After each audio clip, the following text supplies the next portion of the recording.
আমার মনে হয় আমার দিকে যারা এই অভিযোগের তীর ছুঁড়েছে তারা নিজেরাও বুঝতে পারছে না যে এর পরিণাম কিভাবে আমি ভোগ করছি। সম্প্রতি আমি একটি দোকানে গিয়েছি, সেখানে দেখা গেল যে হঠাৎ করে এত বেশি ছবি ফেসবুকে পত্রপত্রিকায় আমাকে নিয়ে লেখা হয়েছে।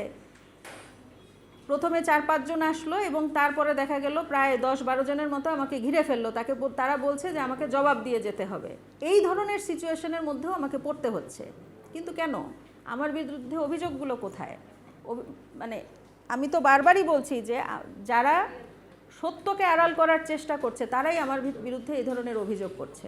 মশিউর রহমান কি দোষী কি নির্দোষ সেটা আইন আদালত তারা দেখবে, এটা আমার বিবেচনা করার বিষয় নয়। কিন্তু মশিউর রহমানের গ্রেফতারের জন্য আমাকে কেন গ্রেফতার করতে হবে বা আমাকে কেন বরখাস্ত করতে হবে, আমার কাছে এই প্রশ্ন পরিষ্কার নয়। আমার 2টা অপরাধ আমি আজকে আপনাদের সামনে স্বীকার করে যাই। আমার সত্যিকারের অপরাধটা তারা মুখ দিয়ে বলতে পারছে না, আর আমার বিষয় হলো এই অপরাধের আমার আসলে কোনো মুক্তি নাই। প্রথম হলো আমি মহিলা।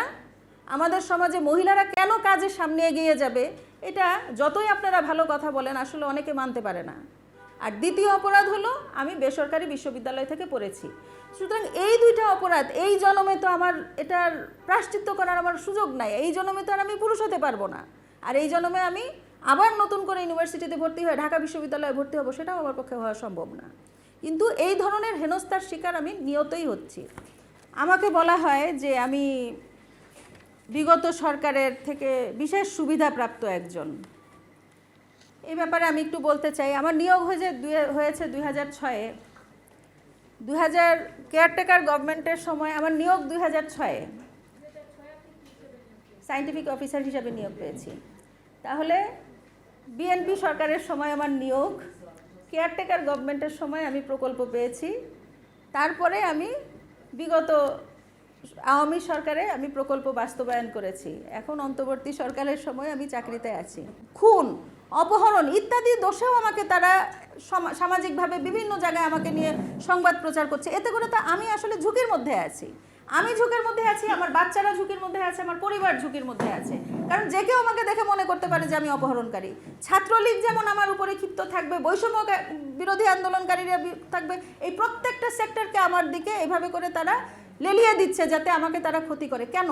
আমার অপরাধ কোথায়? আমি যদি অন্যায় করে থাকি, অন্যায় দেখার জন্য আমার কর্তৃপক্ষ আছে। আমি তো সরকারি চাকরি করি, আমার কর্তৃপক্ষ আছে দেখার জন্য।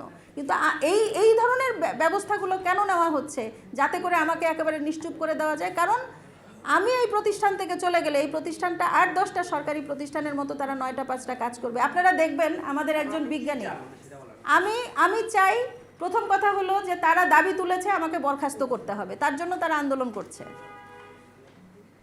মশিউরের গ্রেফতারের জন্য আমাকে দায়ী করে আমাকে বরখাস্ত করার জন্য তারা মানববন্ধন করেছে। সেই গ্রেফতারের সাথে আমার কি সম্পর্ক? তার সাথে আমার বরখাস্তের কি বিষয়? প্রথম কথা ছিল আমি এই মিথ্যা অভিযোগের থেকে মুক্ত হতে চাই, কারণ আমি আপনাদেরকে সমস্ত কাগজ দেখিয়েছি। তারপরও সরকারের এগুলা তদন্ত করে তারা দেখুক, আমার কোনো অসুবিধা নেই।